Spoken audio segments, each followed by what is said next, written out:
Have you kept changing? I really can't tell if this is a duel or I'm in some sort of Boyzone concert. Do I sit down for you? So you were saying about change being safe and meandering. I didn't fully listen to your question, I'm sorry. But in my chapter, I changed career at 41, which a load of people have said to me is really brave. But I've always been the risk taker, the troublemaker, the black sheep, the drunk party girl. And I suppose it took getting later in life and actually growing up and having some sort of responsibility for me to start finding my feet.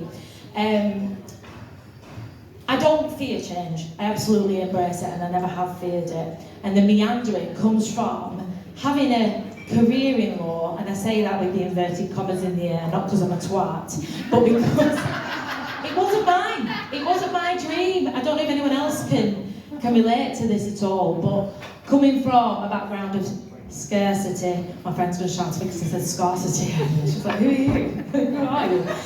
But coming from a background of scarcity, from a very working class background, my mum was a cleaner, and I think she always felt she could have been more. And she wanted to be more. And I think it's quite characteristic of coming from that sort of class that they push you. Go to university, you can have a fantastic professional job, you're going to be a lawyer or a doctor. And I kind of just went along with it. I didn't know what I wanted to do, I didn't know who I was, I didn't know anything about myself. And I say meandering because I've learned so many skills along the way.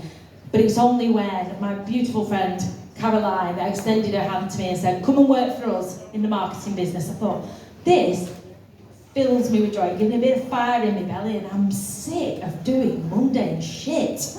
That it's just like trudging through mud every day. I don't feel like I want to get out of bed and live my life. I feel like every day was just an effort to move. But yeah, it started making me feel alive again. So is this long answer. The end of the change?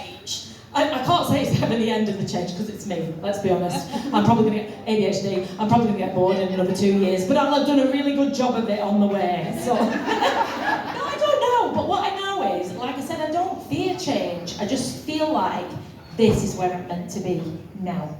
And I think that's really interesting because a lot of us can be very fearful of change. And reading your chapter, it can give real confidence to make you think, well, why not?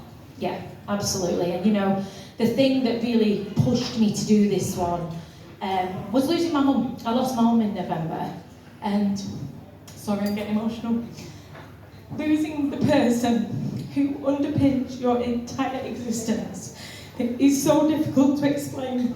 I thought, what the fuck am I doing? What am I doing? I am not happy. I'm not getting any younger, let's face it, we're all getting older.